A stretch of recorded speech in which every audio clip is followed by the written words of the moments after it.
Halo teman-teman, di video kali ini saya akan membahas tentang persamaan dasar akuntansi. Dalam mempelajari suatu ilmu pengetahuan, kita harus mengetahui dulu dasarnya untuk bisa lebih lanjut mempelajari suatu bidang ilmu pengetahuan, tidak terkecuali ilmu akuntansi. Oleh karena itu, di video kali ini saya akan memberitahu tentang persamaan dasar akuntansi. Lalu, apa itu persamaan dasar akuntansi? Persamaan dasar akuntansi dibuat untuk memahami bahwa aset yang digunakan oleh perusahaan didapatkan dari liabilities atau kewajiban dan ekuitas atau modal. Sehingga dalam persamaannya disebutkan bahwa aset dibentuk oleh liabilities ditambah dengan ekuitas. Pada akhirnya, persamaan akuntansi akan menjadi kunci dalam menentukan di sisi mana debit atau kredit akan dicatat dalam sebuah jurnal ketika sebuah transaksi terjadi. Berikut rumus dari persamaan dasar akuntansi. Aset sama dengan liabilitas ditambah dengan ekuitas. Aset dapat berupa harta, liabilitas dapat berupa kewajiban, dan ekuitas dapat berupa modal. Berdasarkan rumus tersebut, persamaan akuntansi dapat dituliskan menjadi harta sama dengan utang ditambah dengan modal.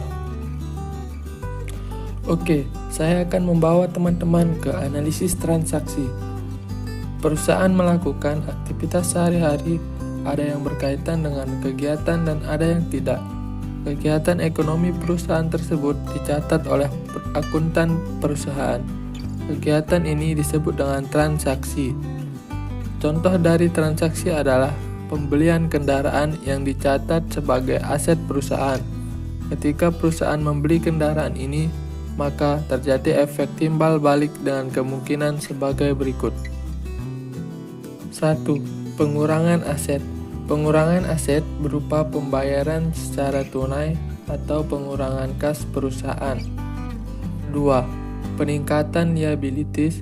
Karena pembelian dilakukan secara kredit, maka timbul utang usaha atau perusahaan membeli dengan menggunakan uang pinjaman dari bank sehingga muncul utang bank. Ketiga, peningkatan ekuitas. Modal pemilik bertambah karena adanya pertambahan aset dari kendaraan yang sudah dibeli tadi.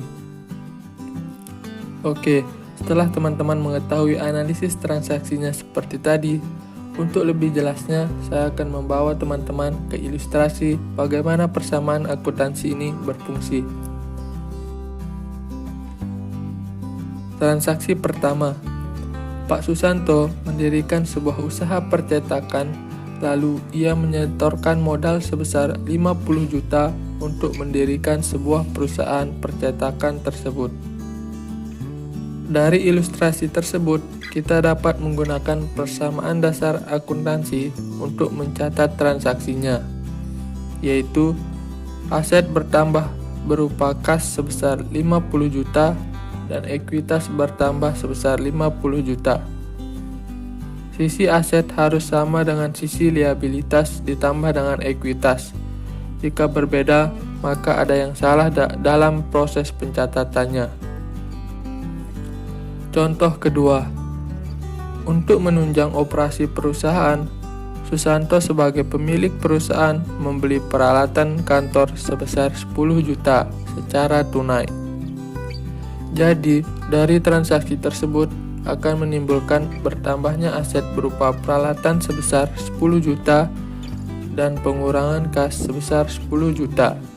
Jika dijumlah, akannya hasil akan tetap sama dengan sisi liabilitas ditambah dengan ekuitas. Contoh ketiga, untuk memperlancar usahanya, Pak Susanto membeli kendaraan berupa mobil sebesar 30 juta secara kredit. Karena aset tetap ini dibeli secara kredit, maka perusahaan akan memiliki kewajiban ke pihak lain senilai harga beli. Jika dicatat dalam persamaan akuntansi, maka aset bertambah berupa aset tetap sebesar 30 juta dan liabilitas bertambah berupa utang dagang sebesar 30 juta. Jadi, jika semua transaksi tersebut dijumlahkan, maka hasilnya akan tetap sama. Itulah sebabnya disebut dengan persamaan akuntansi. Sisi aset akan selalu sama dengan sisi liabilitas ditambah dengan ekuitas. Oke, dari penjelasan di atas kita dapat mengambil kesimpulan. Persamaan dasar akuntansi menggambarkan keterkaitan aset, liabilitas, dan ekuitas perusahaan.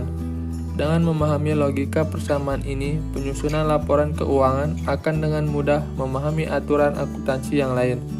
Analisis transaksi dilakukan perusahaan untuk mengamati masing-masing transaksi dan pengaruhnya terhadap posisi keuangan perusahaan.